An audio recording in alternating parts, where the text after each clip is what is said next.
You must not have heard it, Jackie. I did. We're good to go. Great. Thank you, Jeff.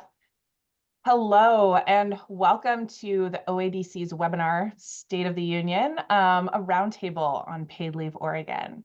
My name is Jackie Hauser. I'm counsel at Littler Mendelsohn, and I'm the current vice chair of OADC's Employment Practice Group. And I'm going to be moderating today's presentation. I am pleased to introduce our presenters today, Laura Ayala and Shannon Ball with Paid Leave Oregon.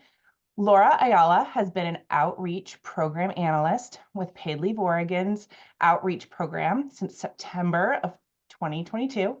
She provides Paid Leave Oregon presentations and explains program rules and guidelines to department staff, program participants, or the public to assist in their understanding and compliance. Laura previously worked as a business and employment specialist and a migrant seasonal farm worker outreach representative for the Oregon Employment Department. Shannon Ball is a policy lead for Paid Leave Oregon, focusing on drafting administrative rules, legislative work, and assisting in design sessions with the Oregon Employment Department's modernization program. Prior to working with the Oregon Employment Department, she worked at the Oregon Department of Revenue for almost 18 years in the personal income tax division. She worked on administrative rules, legislation, and developing forms and instructions, and she conducted annual outreach and training to tax practitioners on the new law updates for the personal income tax division. I want to thank Laura and Shannon for being willing to appear today to do a Zoom presentation and to answer your questions. Before we get started, I want to quickly walk through some housekeeping items for today. You'll notice your microphones and video are muted for this webinar. When we get to the questions section at the end, you may unmute to ask questions, but just please remember to remute yourself when you're finished with your question. If you would prefer to ask a question during the webinar, please enter it into the chat function, and I will be monitoring the chat section and will ask the questions of the presenters on your behalf. Again, unless you would prefer to wait until the end. We'll try to answer as many questions as we can, but due to the 1 hour time we have available and want to respect your time, we may not be able to get to all of your questions. I'm keeping track of any questions we don't get to today, and we'll follow up with you afterwards to make sure that we get the information you need. We are also applying for CLE credits, and as you'll see, we're recording this presentation and we'll make it available at a later date. We plan to circulate the presentation materials and details on how to receive CLE credit and everyone's contact information via email after the webinar. With that, let's get started. I will turn it over to Laura and Shannon. Thank you, Jacqueline.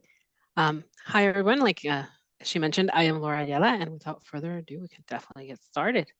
And thank you for having us today as well. So in Oregon, paid leave is for up to 12 weeks with 2 additional weeks for some pregnancy-related conditions. You can take paid leave for a family leave to care for a family member with a serious illness or injury, or to bond with a new child after birth, adoption, or foster care placement. Paid leave defines family members as anyone related by blood or affinity. And Senate Bill 999 aligned the definition of family between OFLA and paid leave. And the Oregon Employment Department and BOLI released rules defining affinity factors. The other type of leave is medical leave to care for yourself during a serious health condition. It includes the physical and mental impacts due to miscarriage and stillbirth. And lastly, the last one is safe leave. It is for individuals who may have experienced sexual assaults, domestic violence, harassment, bias, crimes, or stalking.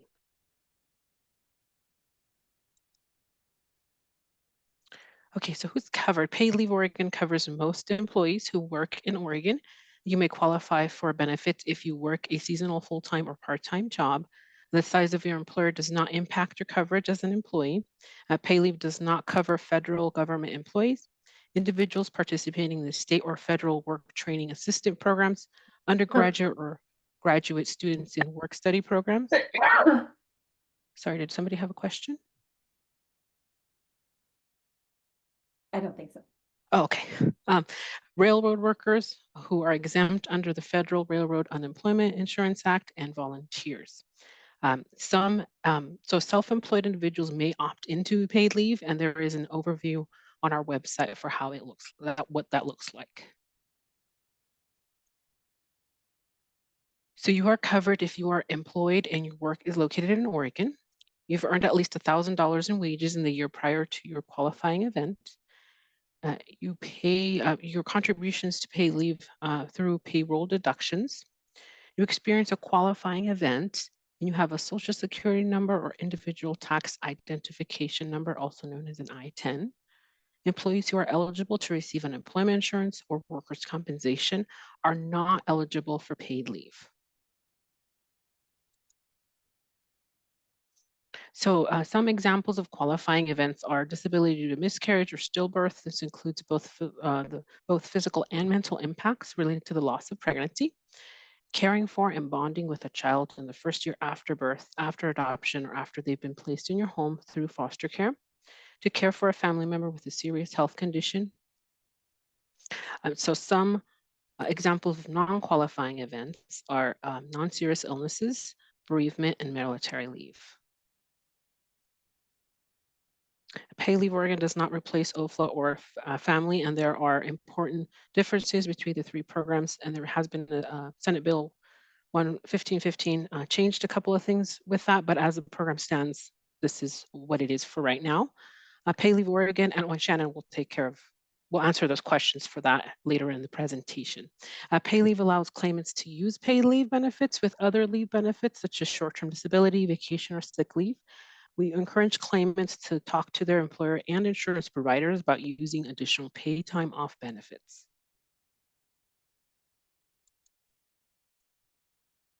So there are different rules for large and small employers. Pay Leave Oregon defines large employers as those with 25 or more employees. Employee size is determined by payroll reports submitted by the employer. Employee count will be determined in April of each year. The employee count includes full-time, part-time, seasonal, and temporary employees, as well as out-of-state workers. Employers determine their size by counting the number of employees, including both those inside and outside of Oregon. Only workers hired to replace employees taking pay leave are excluded from the count.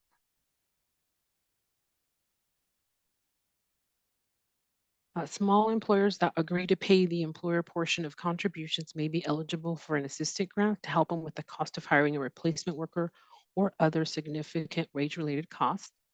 Other grants available are a $3,000 grant to hire a replacement worker or up to a $1,000 grant for wage-related costs, such as overtime or training costs. Up to $30,000 per year in grants are available per employer. Okay, so job protections. If you have worked for your employer for 90 days, your job will be protected while you're on leave. An employee returning from leave must be restored to the same position the employee held prior to the employee's leave. If that position no longer exists, the employee must be reinstated to an equivalent position. If the equivalent position is not available at the same job site, the employee must be offered an equivalent position at a different location if within 50 miles of the prior job site. So if the equivalent jobs are available at multiple sites, the employee must be offered the same position at the job site that is nearest to the employee's prior job site. Your employer must also keep your healthcare benefits in place, and your employer can require you to keep paying the same premium costs that you would normally pay.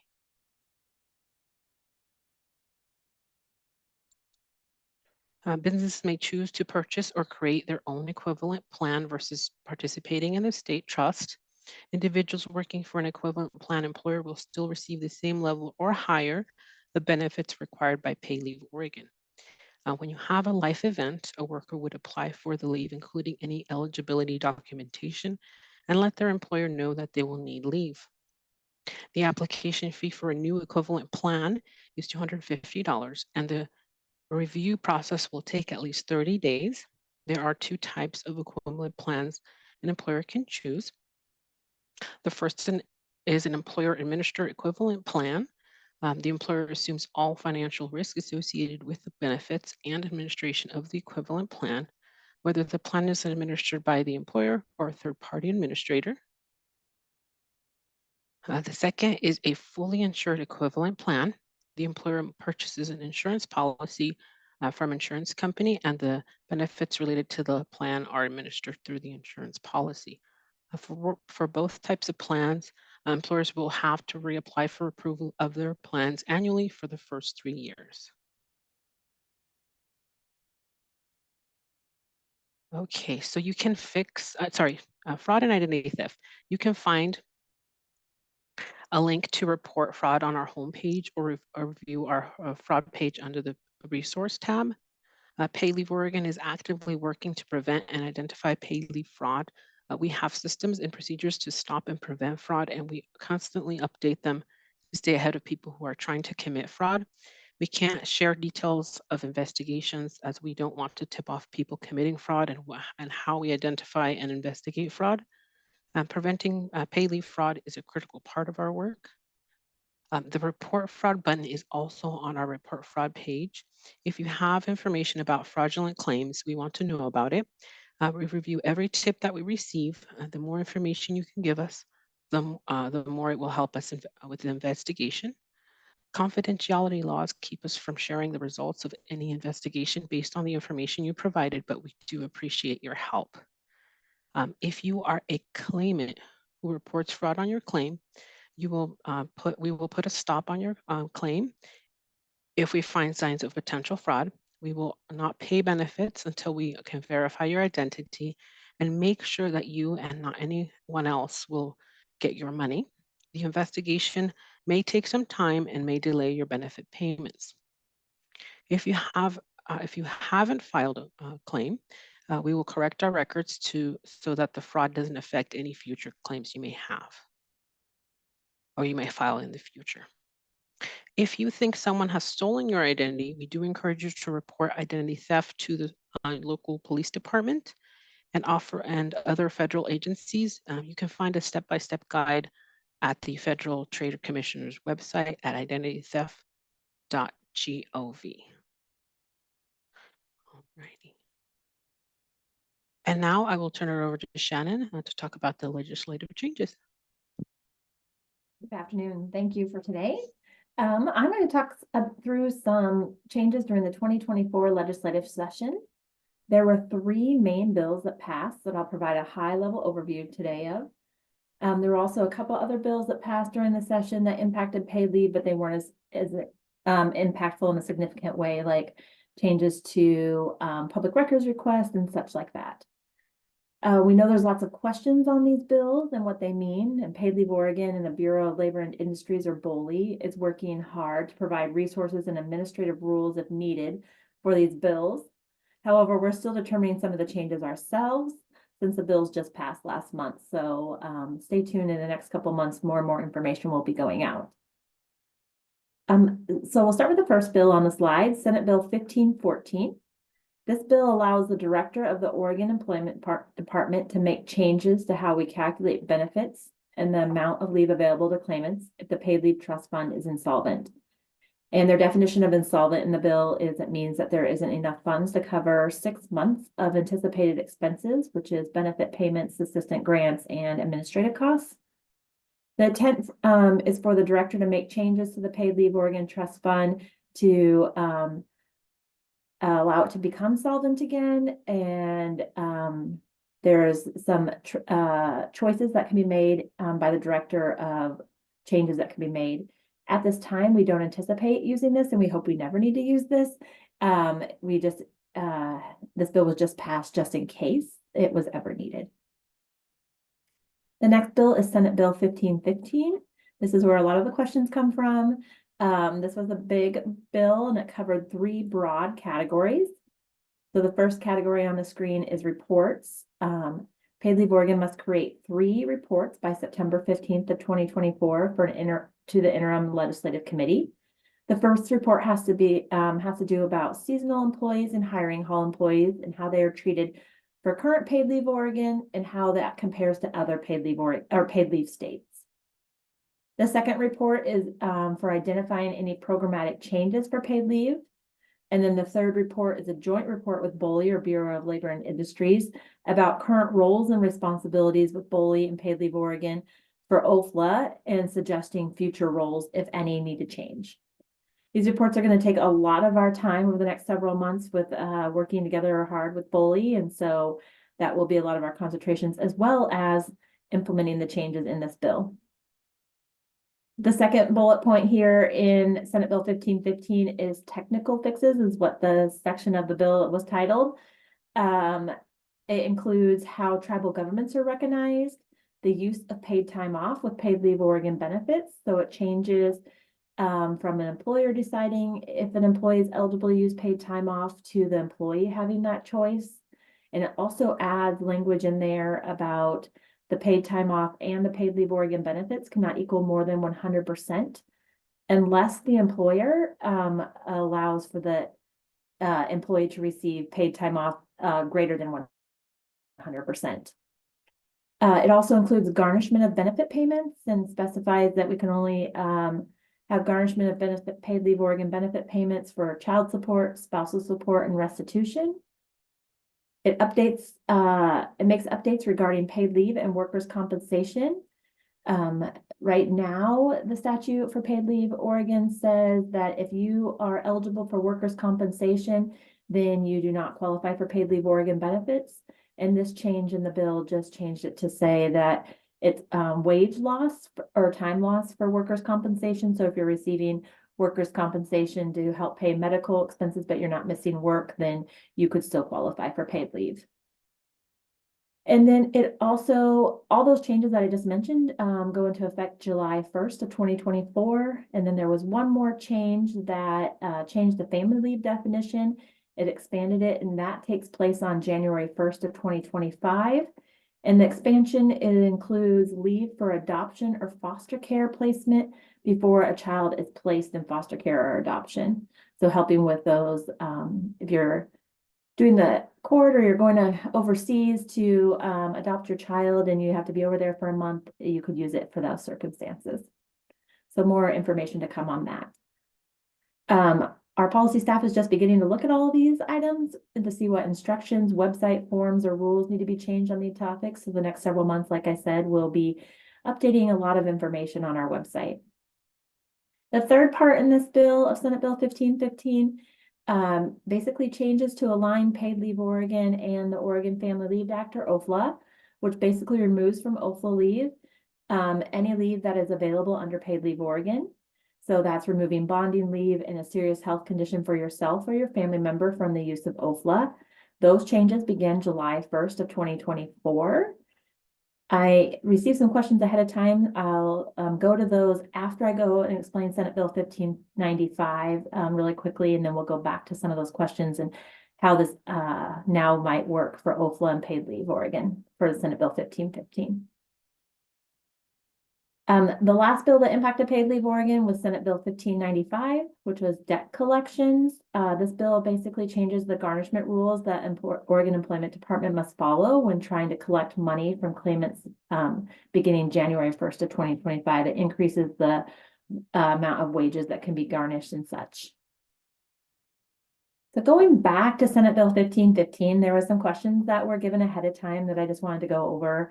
A lot of these questions have to deal with OFLA, and so I'll do my best at answering them, but stay tuned for more information, like I said, to come out of BOLI on some of the OFLA changes. So the first question is pregnancy disability still included in OFLA?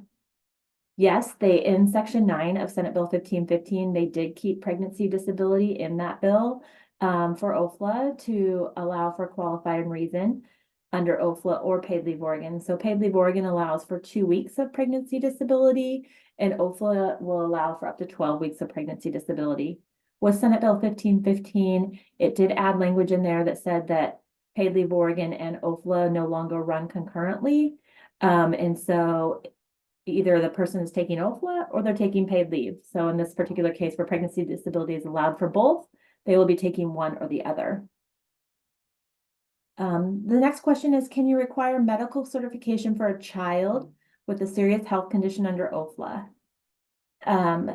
The answer is yes, but only after the employee has taken more than 3 days of leave during a 1-year period and the employer has to pay for it. The employer can no longer get a second opinion or require employees to schedule treatments in a convenient manner. And this was in section 11 of the Senate Bill 1515, if you want that for a reference. The next one is, have the reporting requirements changed for OFLA purposes? In other words, do we need to send a notice of eligibility and designation of a sick child absences? OFLA amended their administrative rules on designation on March 1st of 2024, and I can put the rule number in chat later after I'm done. When an employer requests additional information to verify if OFLA is qualifying, they would need to designate that leave within 5 days of receiving the additional information. 2 more questions. Are employees still required to take parental leave and serious health condition leave in full day increments? Yes, paid leave Oregon is still required to be taken in full day increments. Nothing was changed in Senate Bill 1515 for that. They can't work for any employer at all during that day if they're taking paid leave Oregon benefits. However, employees may continue to take OFLA leave in hourly increments. That was not changed in the bill either. So previously and rolling forward, OFLA can be taken in hourly increments and paid leave Oregon is taken in full day.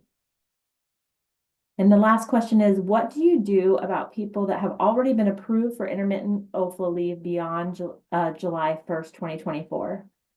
And like I said previously, this is a great question that BOLI's currently working through.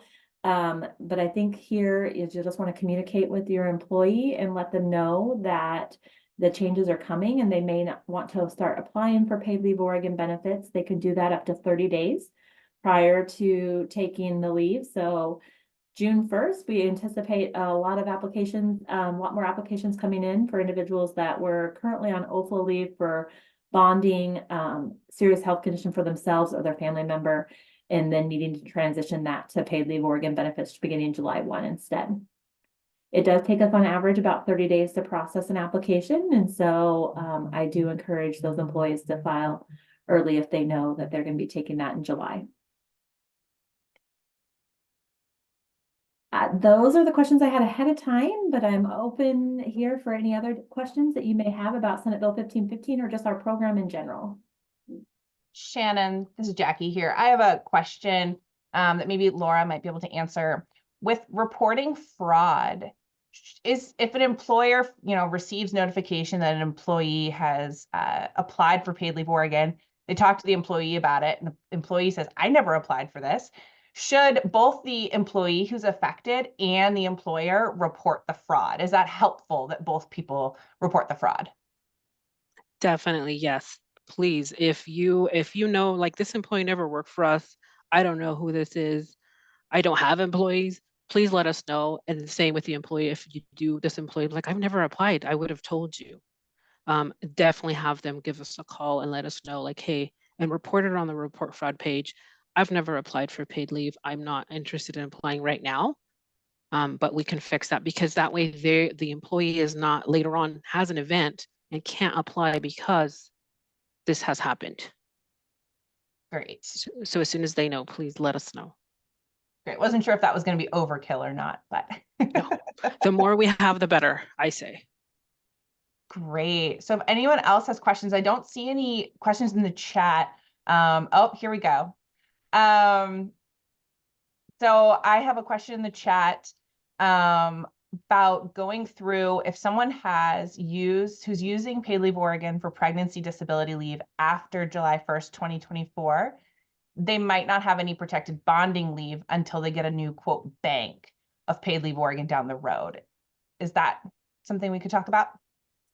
Yeah, so if somebody's using paid leave Oregon currently for pregnancy disability and they started in September, they're only eligible for up to 14 weeks of paid leave Oregon benefits for an entire year, starting on that Sunday before they began their leave. And so they might not have any leave available become July 1 that they were taking for OFLA leave. And so there might be some instances where individuals may not qualify for paid leave Oregon because they've already used their total weeks allowed for an entire year. It doesn't start over in January. It's not a calendar year. It's a rolling 52 weeks from the Sunday before their leave began. Does that answer the question, Melissa?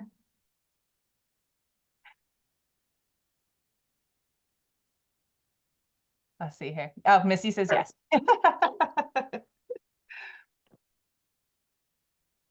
And just wanting to be clear, for Paid Leave Oregon, we're trying not to use acronyms. I know in state government and everywhere in the world, acronyms are used quite a bit, but we try and just say paid leave or Paid Leave Oregon. We don't want to get confused with other things. So just wanting to stress that as well, as much as possible all the time. About with pregnancy leave, my understanding looking at the laws that it's per child. So if someone was to have twins, do they get 2 separate leaves? How does that work? That's a great question. So pregnancy disability, for Paid Leave Oregon benefits, your benefits are 12 to 14 weeks, no matter what the leave is for. And so if you do have twins, you can only take bonding leave for that child once. And so you may take 12 weeks in 2024. Let's say you have the baby in April of 2024. And then as long as it's before their first birthday and you receive another 12 weeks after that 52-week period is up, then you could use bonding for the second individual. But if it's past that first birthday, then you do not qualify to take bonding leave for another, the other twin. Thank you. Does anyone else have any questions that they want to unmute to ask, or pop it in the chat and I will read it? Oh, I got one. Thank you, Kristen. If an employer rescinds OFLA approval previously granted to extend beyond July 1st, 2024, would that be considered interference with OFLA or leave the employer at risk for a retaliation claim? Oh, Kristen, that's a great question for BOLI and OFLA. I know they're currently working on some rules around this and hope to have some draft rules out by the end of this month. And so stay tuned for their rulemaking advisory committee meeting or emails about the draft rules and providing input or questions that way. I unfortunately cannot help with this one. Thank you, Shannon. Another question here. Can you clarify the part on notice of eligibility and designation for sick child absences? We have clients who are worried about that. Melissa, are you talking about in the section of the bill where it changed the OFLA statute to eliminate some of the notice requirements and the employer having to pay if they want an opinion, I think is what you're talking about? I'm not positive.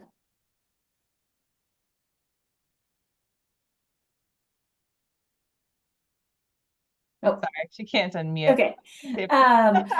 I am not as familiar with the OFLA statutes, and I think that is a change in Senate Bill 1515 with the OFLA changes of eligibility for sick child. I believe they made some changes where the notice requirements have changed a little bit, but I am not as familiar off the top of my head on that. I think it's in section 9 or 10 of the bill.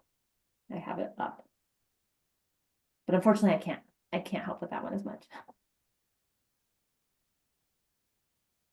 Looks like Missy followed up that they don't send out notices of eligibility and designation for sick child absences and believe that post Senate Bill 1515 they have to. Oh.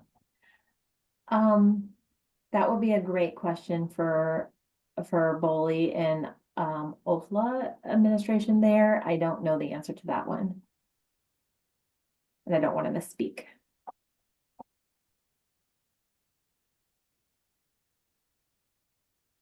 We're going to make a long list, Shannon, from BOLI. Yeah.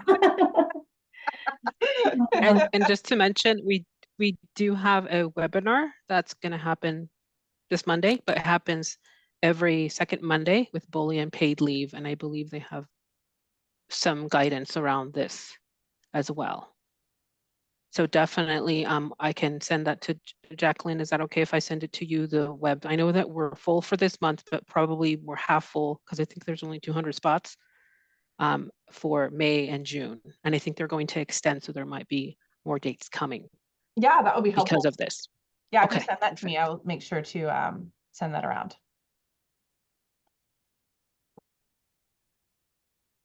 anyone else have any questions?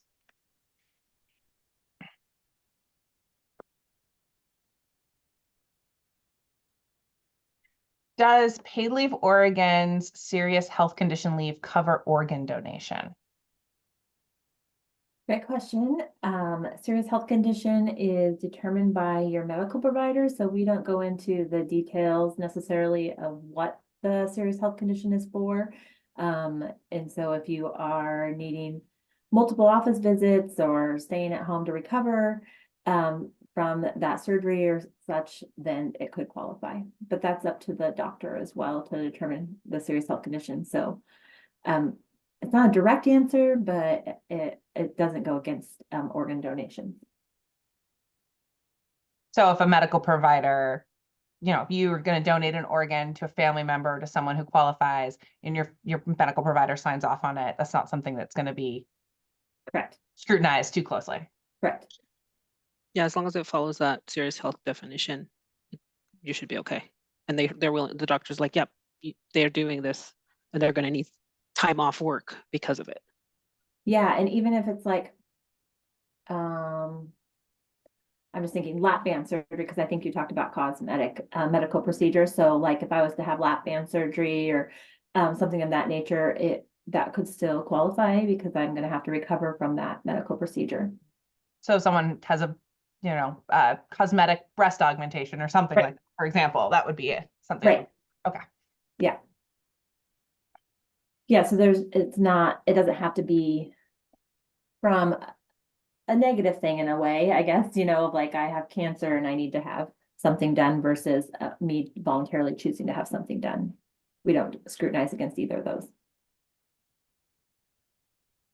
Thank you. Does anyone else have any questions? We've got about 25 minutes, so please don't be shy. And you should be able to unmute yourselves if you want to, but I know some people might be having a little bit of issue with that. I'm also happy to read. Oh, here we go. Is another question from Kristen. Thank you. Is Paid Leave Oregon considering absences for less than 1 full day per week? So right now, no, that would require a statutory change because the statute right now says it's in full day increments. And so that's why we've landed with having to take away or take off from work for the entire day. I don't know what's going to happen in future legislative sessions, but as of right now, no, that's not in our ballpark.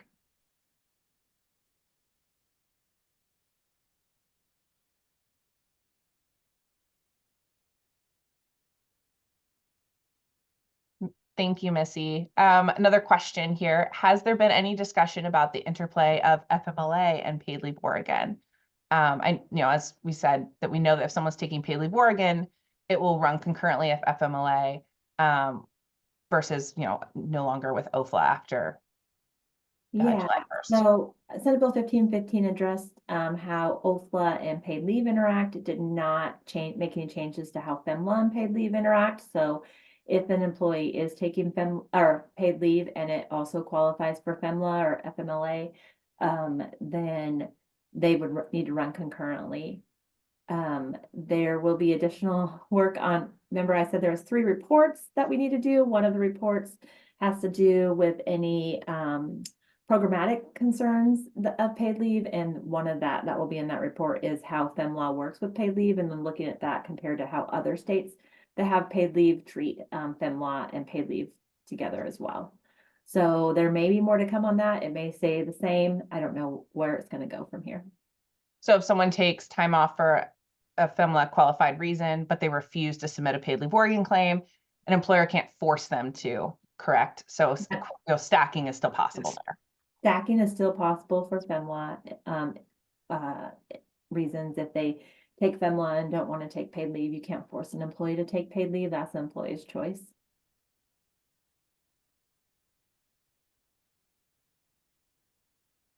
Oh. A lot of the, not a lot. There's a lot of businesses in Oregon. I think there's like 150,000 or something. And a lot of them are considered small employers in the sense of under that 50, but their majority of our employees work for large employers, so they would be covered under FMLA as well. So there needs to be some more work there. It's recognized that they could still stack in certain situations. So it looks like we've got a hypothetical here. Hypothetically, an Oregon employer has a remote employee who works in another state with its own paid leave program. Employee takes paid leave in that state. Then employee returns to Oregon. Employee can qualify for paid leave Oregon a full 12 weeks or 14 weeks. Is that accurate? I think that depends on if they have any income earned in Oregon. So if you could have some individuals that are working multiple jobs, and so you have somebody that's working in Washington and in Oregon, they may qualify for both paid leave in Washington on those wages, and then paid leave Oregon on the Oregon wages.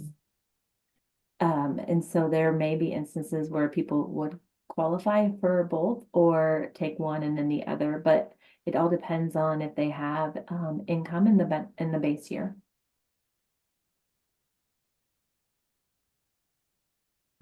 And they wouldn't have to wait for a new leave year necessarily, because we would only be looking at paid leave Oregon, and then Washington or another state that have paid leave benefits would just be looking at their state.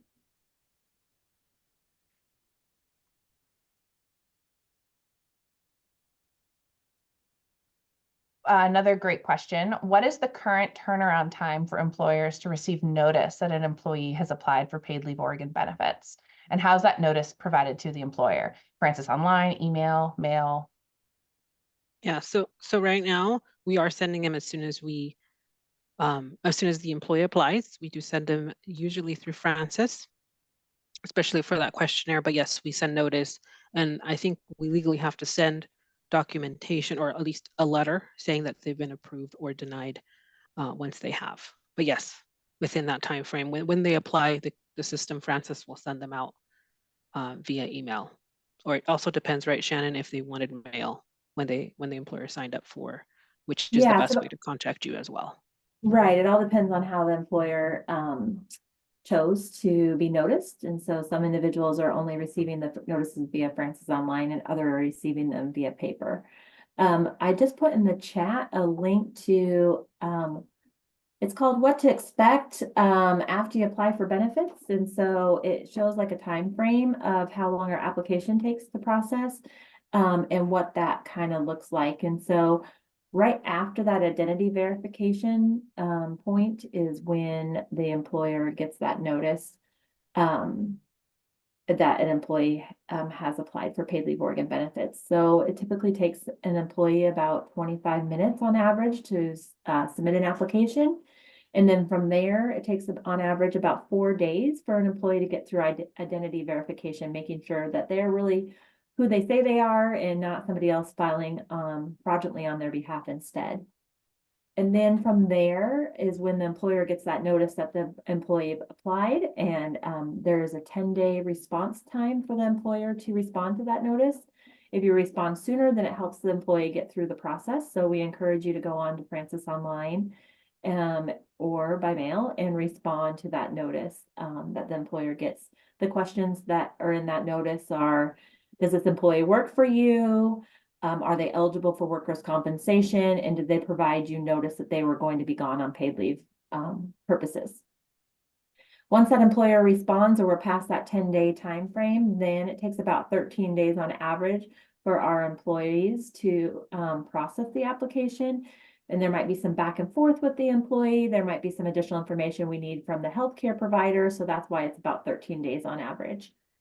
And then from there, once that 13-day average has passed and we say we're going to accept the application or deny it or partially accept it, a notice will go out and the first payment will be sent to the individual's bank within 2 days. The question is, do you have a sample notice available on our website anywhere? The employer notice, I think, is what you're referring to, Kristen? And I don't know if we do. That's a great question. Do you know, Laura? I don't believe so. Yeah, The notice basically looks like it says paid leave Oregon, this is your employee's name, they've applied for benefits. For They such and such time, yeah. to such time frame, is it consecutive leave or intermittent leave? And then it has those 3 questions. Yeah, and if it changes, please let us know. And we also tell the employee, like, hey, if you are recuperating faster, let us know. So that way, when you return to work, we'll give you the right amount of weeks that you want to have off. Instead of 6, you recuperate, you need 5 instead. Let us know. If an employer receives the notice and they have the option to, provide clarification whether or not they provided the required notice to the employer or any of the other requirements, and is there an appeal process for the employer, even if, say, the employee is granted paid leave benefits, but the employer still disagrees with the information the employee had provided? Is there an appeal? What's the appeal process like currently for the employer? That's a great question. There is no appeal process for the employer because it's not the employer's case, it's the employee's case.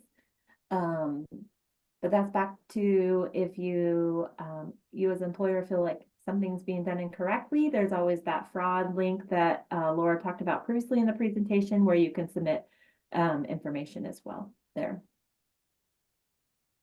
We've got another question here. Thank you, Shannon and Laura. Has there been any discussion about an employer's tools to manage intermittent leave? Usually employer would look at the medical certification to see if absences had exceeded or were different than what the doctor had suggested would allow and follow up accordingly. With serious health condition only being under paid leave Oregon now, we have concerns that they must have much of a window. They don't have, they can't look into the frequency type of leave the doctor has authorized to manage those tricky attendance situations. Just wondering, Missy's wondering if any of those situations have come up. Great question, Melissa. There's a letter that's sent out after we've approved the application or deny the application to the employer saying what we have done. So if it says it's approved, it will say consecutive or intermittent. It'll say the time frame. If it's intermittent, it will say how many days they were approved for in total. We're still always continuing to work on improving our processes. And so one of the processes of what we'd like to improve on, but there's many, so it's in one of our list of queues to improve, is sending a letter to the employer once an employee takes leave. And so is that done on a monthly basis, a quarterly basis, a weekly basis, a yearly basis? I don't know the time frame yet. That's what we're still needing to work out because employers want different things. And so that way it could at least go out to the employer and say, hey, Shannon's taken Monday and Wednesday this week, Tuesday and Thursday next week, or next week she took Tuesday and Thursday, if I submit it once a month or along those lines, where employers could use that as well. But that is not in the process yet, but it's in the works.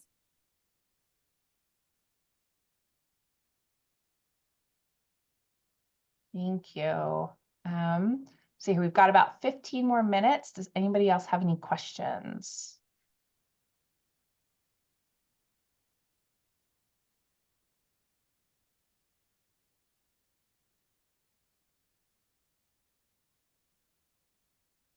No, I appreciate all the questions. It's great. I have a question for you guys. I don't know if majority of this group is employers or employees, but I'm just curious of are a lot of individuals using the program? Are you guys self-insured? Are you through a fully insured equivalent plan, or are you through the state plan? Or just wondering what the mix is here in the group. I can speak for my clients. Most of my clients go through the state. Looks like Missy says Stoll Reeves has an equivalent plan. I know my employer, Littler, we go through Paid Leave Oregon. I believe, I don't know, unless someone corrects me on that one. I haven't gone through it myself. Looks like Heather says it's a state plan for her. I would be surprised, Heather, if it wasn't.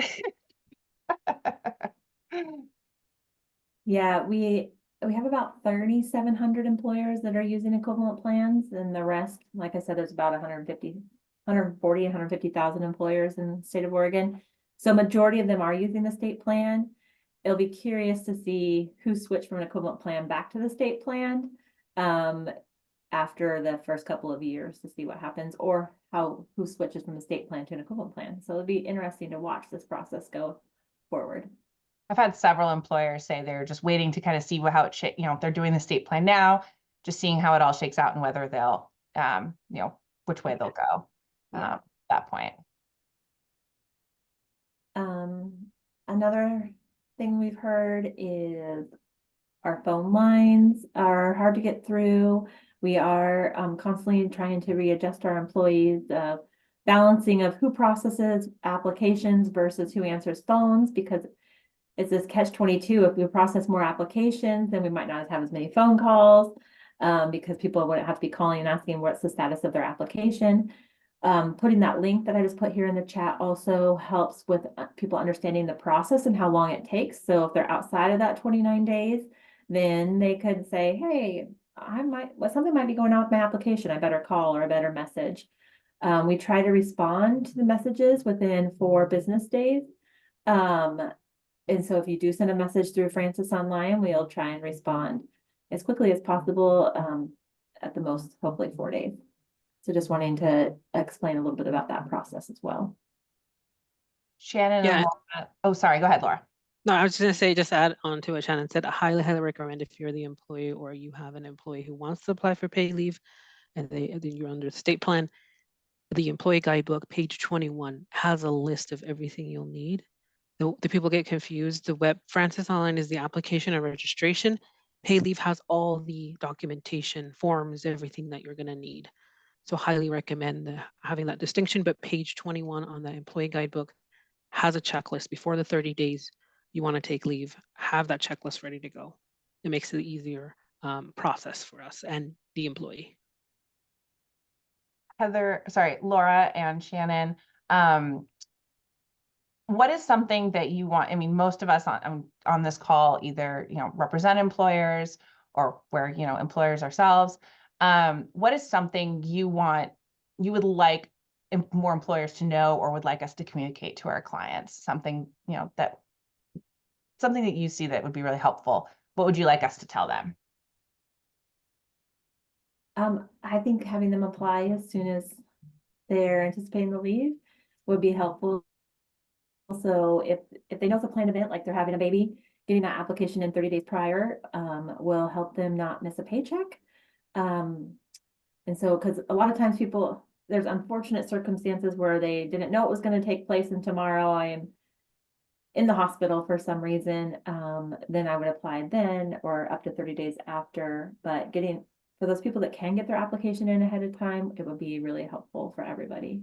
And like Laura said, making sure they have that information. A main thing is the medical providers. They're giving us prints of my chart instead of actually getting it from the medical provider, which my chart might work in some cases, but other cases it might not have enough information to see if it's a serious health condition or not. Maybe they do a clip of my chart, but you can't see the employee's name. So just making sure that all of that information that Laura said on page 21 of the book is provided. That's the most important, I think. Yeah, for me, it's the authorized representative. I know that in some cases, if it's an emergency, I've had monolingual Spanish speakers, and they're like, my son or my daughter help me. I'm like, I can't talk to them. Legally, I cannot talk to them. I can only talk to you about your claim. So having that in case you get into a coma or anything like that, and you have somebody else that can talk on your behalf, have it filed, even if you don't plan on ever using paid leave, but at least get registration, put that on there. That way, if something, God forbid, happens, I'm able to help if I answer the phone and it's your daughter who's calling on your behalf because you're in a coma, your wife or your partner or whoever. And we're able to move on. Yeah, it's a hard dance we have to do because we have sensitive information, and so we don't want to make sure that we're disclosing information to somebody that shouldn't be getting that information, and so we take that very seriously. So we got a couple more questions. Thank you, Shannon and Laura. A couple more questions. Heather asks, do you have any statistics on what percentage of participants are self-employed? I have statistics on self-employed in general. We thought there was gonna be about 800, let me see if I can find it. We just talked about this at our advisory committee meeting, on Wednesday. We thought there was gonna be about 800 self-employed individuals that elected into the program, for 2023, and we had about 1,700 so far, so it's more than we anticipated.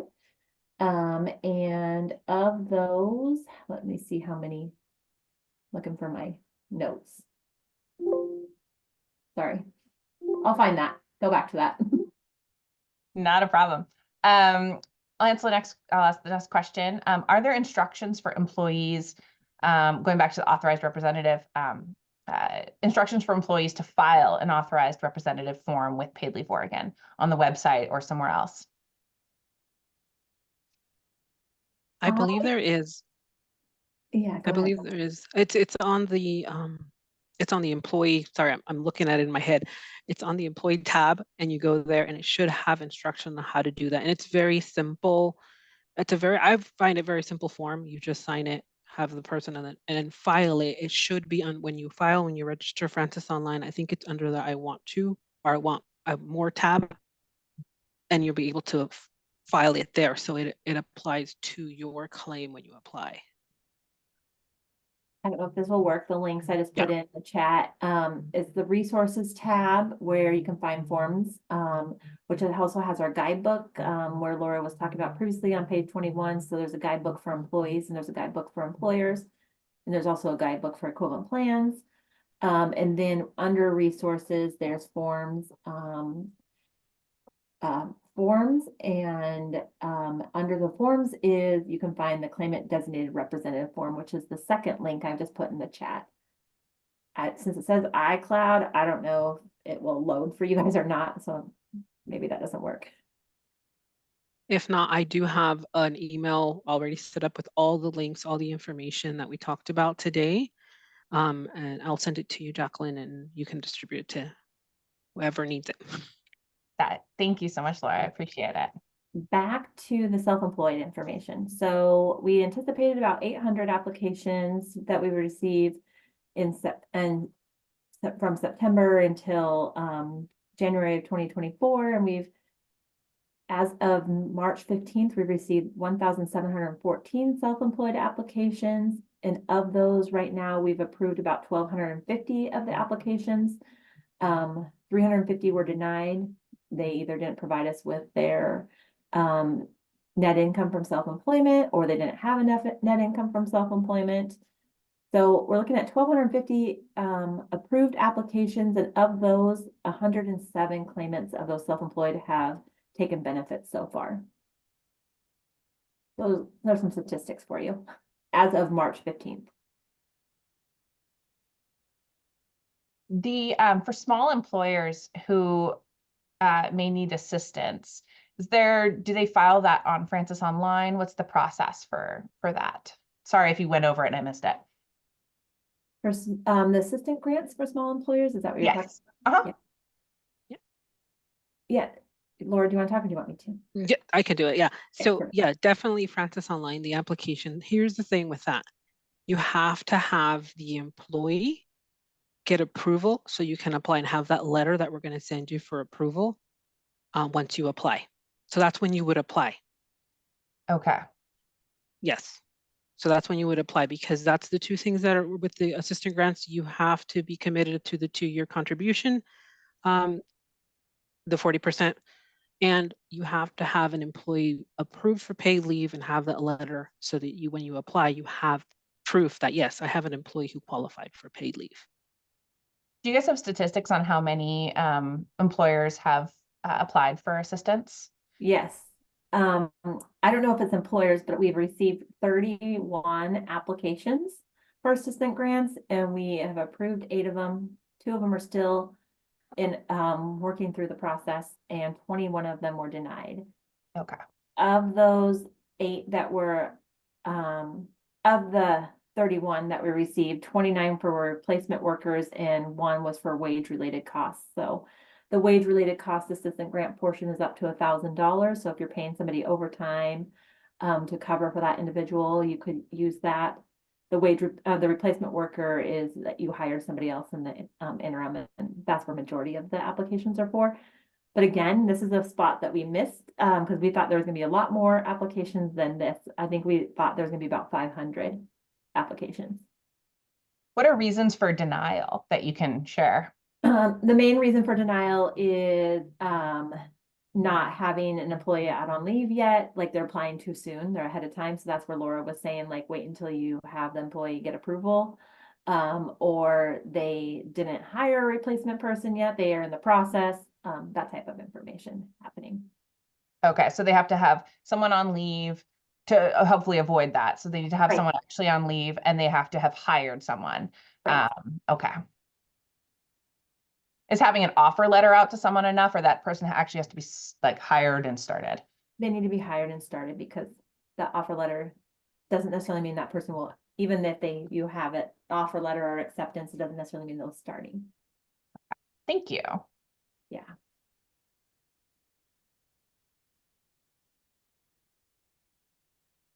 So we've got 2 minutes left. If anyone has any last burning questions. And feel free, if you think of something after today and you want to shoot it to me, I can send it over to Shannon and Laura. Or you can reach out to Laura and Shannon directly. Jeff will circulate contact information. Oh, here we go. Perfect timing. Thank you, Laura. Here's contact information, but also you can get it to me and I will see if I can find out an answer for anyone.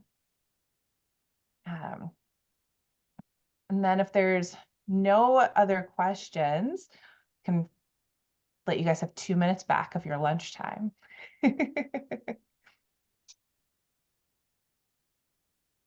Thank you for inviting us today. Hopefully we answered your questions, and just know there's more to come on Senate Bill 1515. We're still working through it as well. Thank you. I understand there's lots of questions. Thank you, Shannon and Laura, for answering what you can. Obviously, given the influx nature of everything. And we'll keep an eye out, Laura, for that link for the for sign up for May, I believe, May and June you mentioned. May, June, yeah. There's more dates. I think we're going to extend it all the way to the end of the year, but we'll still wait. I'm still waiting on that. So as soon as I get them, I'll send them off your way as well. Great, thank you. Thank you again, Laura and Shannon, for taking the time to present to us and answer questions. And thank you everyone for attending, and I hope everyone has a wonderful rest of your day and a great weekend. Thank you. Thank you.